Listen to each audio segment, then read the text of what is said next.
Good morning students. How are you? I hope you all are fine. आज हम आपकी जो इंग्लिश बुक क्लास 5th की chapter 6 का जो पिछले दिनों में हम डिस्कस कर रहे थे उसको हम कंटिन्यू करेंगे। चैप्टर 6 का नाम है इन इमरजेंसी सिचुएशंस। आज हम देखेंगे उसका 2 point, role of people and organization, man made emergencies. अगर आपके पास बुक्स है तो आप बुक्स ओपन कीजिए और फिर आप देखिए।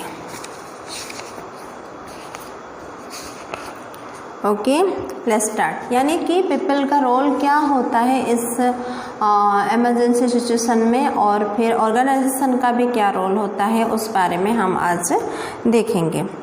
ओके, पेज नंबर 50 आपकी जो एब्सोल्युटली एनवायरमेंटल स्टडीज़ की जो होली फेथ पब्लिकेशन है उसका चैप्टर 6 है और उसका नाम है in emergency situation. Role of people organizations. Role of people का रोल यहाँ पे क्या है? We must be ready to face any emergency. हमें हर समय क्या है, रेडी रहना चाहिए जो इमरजेंसी को फेस करने के लिए। डू नॉट पैनिक और spread rumours.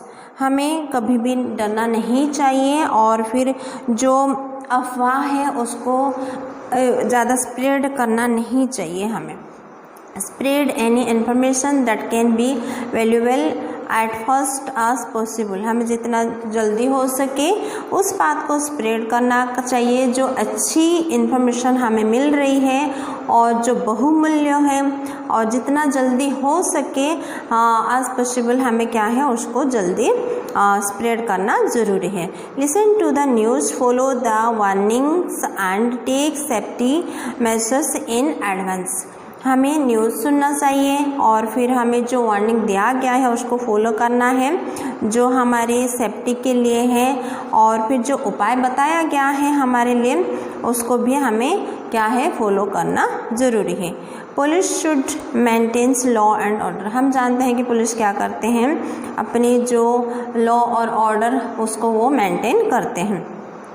Join hands in helping victims of calamities. हमें क्या है इस टाइम में हाथ को हाथ पकड़कर हमें है ना यूनिटी एक होना ज़रूरी है, और फिर हमें जो भी है लोगों को हेल्प करना चाहिए। वो जो चोट लग गई है लोगों को इस कैलेमिटी के द्वारा, और फिर हमें विक्टिम्स के साथ इनको हेल्प करना ज़रूरी है। Stop डिग्रेडेशंस of the environment. हमें ये जो डिग्रेडेशंस है, ये स्थिति बिगाड़ने वाली बात है एनवायरनमेंट का, उसको हमें रोकना ज़रूरी है। Voluntary organisations. जो ऑर्गेनाइजेशन है उसमें जो वॉलंटरी के रूप में वर्क करते हैं उनके बारे में हम देखेंगे। Besides the government many national, international and non governmental organizations NGO provides aid and support to the affected people. जैसे हम देखते हैं कि जो गवर्नमेंट है, सरकार है, चाहे वो नेशनल हो, चाहे इंटरनेशनल हो, या चाहे वो नॉन गवर्नमेंटल हो, ये ऑर्गेनाइजेशंस वगैरह क्या करते हैं कि जो अफेक्टेड पीपल हैं उनको वो हेल्प करते हैं, उनको वो सपोर्ट करते हैं। इसमें हम कुछ यानी कि 6 है उन ऑर्गेनाइजेशन के बारे में हम पढ़ेंगे। उसका नाम है पहला ऑर्गेनाइजेशन का नाम है UNICEF, United Nation International Children's Emergency Fund. तो ये लोग क्या करते हैं, वो लोगों को सपोर्ट करते हैं और उसके साथ साथ वो क्या करते हैं, हेल्प करते हैं। दूसरा का नाम है VIDA, volunteers for India development and empowerment. उसके बाद थर्ड वाला है CRY, child rights and you. उसके बाद 4 है वो WHO, वर्ल्ड हेल्थ ऑर्गेनाइजेशंस। उसके बाद है OXFAM, the Oxford committee for famine relief. उसके बाद UNDMT, United Nations disaster management team. ये सारे ऑर्गेनाइजेशंस क्या करते हैं, लोगों को जो कैलेमिटीज़ में अफेक्टेड हुए हैं उनको वो हेल्प करते हैं। Many institutions and charitable groups help the affected people. तो बहुत जो चैरिटेबल्स ग्रुप्स होते हैं और इंस्टीट्यूशंस होते हैं, ये क्या करते हैं, ये अफेक्टेड पीपल को वो हेल्प करते हैं। Doctors work from mobile clinics, air force supply food water and clothes. Doctor जो होते हैं वो क्या है, छोटे छोटे क्लिनिक खोल के, मोबाइल क्लिनिक खोल के वो क्या करते हैं, लोगों को उनका हेल्प करते हैं। और उसके बाद हम देखते हैं एयरफोर्स जो होते हैं कि हम जैसे कि फ्लड हो गए हैं, तो फ्लड होती है तो फिर लोग रोड में बहुत पानी जम जाती है, ट्री वगैरह गिर जाते हैं, उस टाइम में वो कैसे जा पाएंगे। तो इस टाइम में ये क्या करते हैं, एयरफोर्स को मदद मांगते हैं और एयरफोर्स इस टाइम में मदद करते हैं। हेलीकॉप्टर में जाते हैं, प्लेन में जाके फिर उनको फूड देते हैं, वाटर पहुंचाते हैं और उसके साथ साथ क्लोथ्स भी पहुंचाते हैं। The army rescues people and clears roads to that the relief can reach the affected area quickly। जो आर्मी होते हैं वो क्या करते हैं, उनको भी इस वर्क में लगाते हैं और वो जितना भी, जैसे कि ये नेचुरल कैलेमिटीज होती है उस टाइम में वो जो ट्री वगैरह रोड पे गिर जाते हैं उनको हटाने में मदद करते हैं और लोगों को वो उसी एरिया से अलग जगह में वो उनको पहुंचाते हैं। Newspapers, business houses, schools etcetera. तो ये सारी चीज़ हमें कहाँ पे देखने के लिए मिलता है, फटाफट वो न्यूज़पेपर में हमें देखने के लिए मिलता है, बिजनेस हाउसेस में और स्कूल में भी वो बताया जाएगा। Collect money, medicine and clothes for the affected people. फिर हम क्या करते हैं, हम इन लोगों को मदद करने के लिए हमें मनी कलेक्ट करना पड़ता है और फिर मेडिसिन कलेक्ट करते हैं और फिर क्लोथ्स कलेक्ट करके फिर ये अफेक्टेड पीपल को हम हेल्प करते हैं। जैसे कि हम जाते हैं न्यूज़पेपर वगैरह में ऐड देते हैं और फिर बिजनेस हाउसेस में और फिर स्कूल वगैरह में जाके भी फिर बता के फिर हम क्या है, हेल्प लेते हैं। The news media such as radio, television and newspaper ensure educated coverage of the disaster to that it becomes easy to help the affected people। तो जैसे कि न्यूज़ मीडिया, हम जानते हैं न्यूज़ मीडिया वो है कि रेडियो के द्वारा लोगों तक बात को पहुंचाना, टेलीविज़न के द्वारा, न्यूज़पेपर के द्वारा, है ना, सुनिश्चित हो जाते हैं।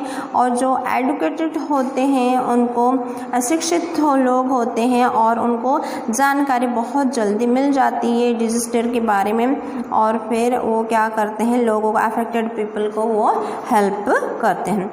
मैन मेड इमरजेंसीज हम देखते हैं, अभी वो तो पहला था जो कि नेचुरल का जो इमरजेंसी था, यानी कि जो कैलेमिटीज था। अभी ये क्या है, मनुष्यों के द्वारा कैसे होता है इमरजेंसी, आपातकालीन घटना, है ना, घटना कैसे घटती है हम देखेंगे। पहला तो है एक्सीडेंट। एक्सीडेंट्स ऐसे होते हैं, lack of awareness and negligence में also lead to emergency situation. जैसे कि हम जानते हैं बहुत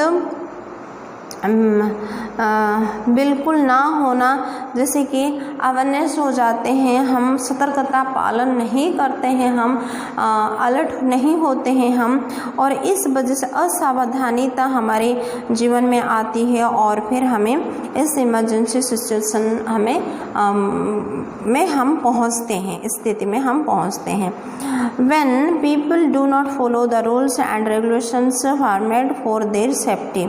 जो लोगों के लिए जो भी रूल बनाया गया है, सरकार की तरफ से हो, पुलिस की तरफ से हो, और जो भी रूल और रेगुलेशन बताया गया है उसको लोग क्या करते हैं, फॉलो नहीं करते हैं। इस वजह से अपनी सेफ्टी के लिए जो भी रूल बनाया गया है उसको वो मानते नहीं हैं, उसको तोड़ते हैं और उस वजह से उनको क्या होता है, वो एक्सीडेंट होता है। They are prone to accident. फिर उसके बाद वो क्या होती है, गलती करते हैं और फिर एक्सीडेंट उनका होता है।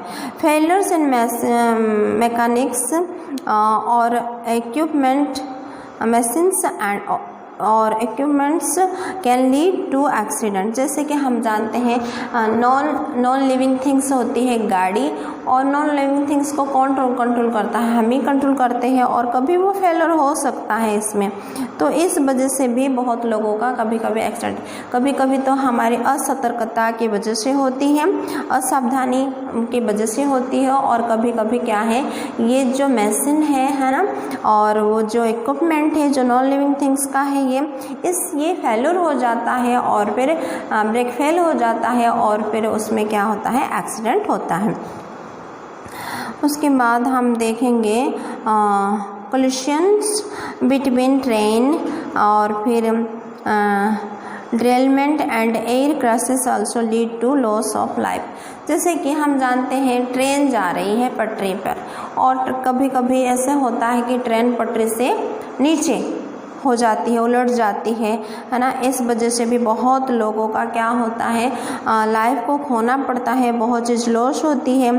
और फिर जैसे हम जानते हैं कि एयर क्रैश होती है ना, दो एरोप्लेन के बीच में, फिर उस वजह से भी बहुत लोगों का क्या होता है, जो संकट आती है, आपातकालीन घटना इनके जीवन में घटती है, और लाइफ भी खोना पड़ता है। Fire accident take the lives of many people. जैसे कि आग वगैरह भी कहीं पे जल जाती है, तो वहाँ पे भी बहुत लोग उसमें क्या हो जाते हैं, मर जाते हैं। वार मीन्स चाहे वो घर पे हो, चाहे कोई समुदाय में हो, चाहे कोई कंट्री में हो, तो युद्ध तो कहीं पे भी हो सकता है। और यहाँ पे हम देख रहे हैं internal war is in a country और verse with others countries may lead to large scale destruction of both life and property। जैसे ये इंटरनल यानी कि अंदरूनी है ना, जो गुस्सा होता है उसको हम दिखाते हैं, और फिर उसके बाद क्या है, एक कंट्री से दूसरे कंट्री से वो लड़ते हैं वो, और फिर बहुत स्केल में ये विनाश क्रिया होती है, लोगों की क्या है, जान चल जाती है, उनकी प्रॉपर्टी है ना खराब हो जाती है। तो लोगों अगर हम गुस्सा करते हैं तो हम उसको निकालते हैं, तो उसमें बहुत लोग उसमें खोना पड़ता है। इसलिए हमें क्या करना चाहिए, अपने गुस्सा को कंट्रोल करना चाहिए। टेररिज्म हम जानते हैं कि दुनिया में कितना आतंकवादी डे बाय डे वो बढ़ रहे हैं। लोगों को ये शिक्षा दिया जाता है कि आप लोग क्या करना है, लोगों को मारना है। हिंसक बन जाते हैं लोग, छोटे छोटे बच्चों को भी ट्रेन किया जाता है इस बातों के लिए। The term terrorism refers to violent act which are intended to generate fear for a religious, political और ideological goal। तो ये जो टीम होते हैं टेररिज्म की, जो आतंकवादी की, वो क्या करते हैं, यानी कि बचपन से ही लोगों के अंदर एक हिंसक भावना को वो भर देते हैं, और फिर वो नियोजित करते हैं उनका, और फिर ये पैदा करते हैं लोगों के, यानी कि आप जाके लोगों को डराओ, है ना, लोग आपको डरे, है ना, चाहे वो रिलीजियस में हो, चाहे पॉलिटिकल में हो, या फिर उसके आइडियोलॉजिकल, है ना, देश विचारधारा संबंधी उद्देश्य को जो रखते हैं, उन लोगों के जीवन में आप क्या करना है, डरावनी पैदा करना है। और उनका ये गोल होता है, इन सभी लोगों को ये डराते हैं। The terrorist mainly target the civilians. तो ये इनका जो टेररिस्ट का मेन जो टारगेट होता है कि जो नागर होते हैं उनको, जो सेना या पुलिस बल में नहीं होते हैं, अलग लोगों से ही ये क्या करते हैं, टारगेट करते हैं, क्योंकि पुलिस लोगों को ये कुछ नहीं कर पाते हैं, और फिर जो सेना में होते हैं उनको, लेकिन जो नागर होते हैं उनको ही ये टारगेट करते हैं, और फिर वो उनके ऊपर अटैक करते हैं। Safety measures to prevent man made emergencies. हम देखेंगे अभी जो हमारे जो सेफ्टी मेजर्स है ना, उपाय है हमारे सुरक्षित के लिए, और जो भी बचाव है, प्रिवेंट है मैन मेड इमरजेंसी के लिए, हम अभी देखेंगे। Live in peace and harmony. हमारी लाइफ कैसी है, बहुत क्या है, शांत है ना, और फिर हमें तालमन होना ज़रूरी है। Follow all the safety rules while driving और वॉकिंग ऑन द रोड। हमें हर फॉलो करना चाहिए जब हम रोड के साइड में चलते हैं, रोड में चलते हैं हम, और जब हम ड्राइविंग करते हैं गाड़ी, उसी टाइम में भी हमें ये जो रूल और रेगुलेशन दिया गया है उसको हमें फॉलो करना बहुत ही ज़रूरी है। Do not touch any unidentified object in or around public place like buses, trains, shopping mall, theater etc. It could be an explosive device। हमें कोई भी जैसे कि अज्ञात ऑब्जेक्ट्स होती हैं, है ना, थिंग्स होती हैं उन चारों तरफ हमारे, है ना, पब्लिक, हम कहीं पे भी हम जाते हैं तो उस जगह में क्या है, हमें उसको टच नहीं करना चाहिए। चाहे हम बस में जा रहे हैं, चाहे हम ट्रेन में हैं, चाहे हम शॉपिंग मॉल में गए हैं, चाहे हम थिएटर में गए हैं सिनेमा देखने के लिए, तो वहाँ पे क्या हो सकता है, अगर हम कोई अज्ञात चीज़ को छूते, वो अज्ञात चीज़ क्या हो सकता है, विस्फोट या उपकरण भी वो हो सकता है। इसलिए हमें अज्ञात चीज़ों को कभी भी बाहर जाते हैं तो उसको टच नहीं करना चाहिए। People handling trains, aeroplanes and buses should be well trained to be able to cope with any emergency। जैसे पीपल होते हैं कि हम देखते हैं कि सीट वगैरह उनको नहीं मिलती है तो फिर वो क्या करते हैं, वो ट्रेन के जो गेट के पास खड़े होते हैं वो धक्का मुक्की होके वहाँ पे वो क्या है स्टैंड अप होके जाते हैं। वो एरोप्लेन्स में और बसेस में भी हम देखते हैं ऐसे। तो ये सारे क्या हैं, ये आपदा को ला सकता है, संकट या विपद को ला सकता है। इसीलिए इन सारे चीज़ों को हमें ध्यान रखना ज़रूरी है। ये ऐसे वाले काम हमें नहीं करना चाहिए। Disaster management drills should be practised from time to time in houses, schools, office, colonies and other organizations. ये जो आपदा वाला जो प्रबंध अभ्यास है, आपदा प्रबंधन अभ्यास है, वो क्या है हमारे जीवन में, यानी कि डे बाय डे हमें प्रैक्टिस करना चाहिए और टाइम टू टाइम हाउसेस में, स्कूल्स में, ऑफिस में, कॉलोनीज में और फिर ऑर्गेनाइजेशन में। तो बच्चों आपको ये जो मैं इन इमरजेंसी सिचुएशंस के बारे में बताई और फिर आपको ये समझ में आगे होगी कि कैसे कि नेचुरल कैलेमिटीज होती है और कैसे मैन मेड इमरजेंसीज होती है। Okay, thank you and have a nice day.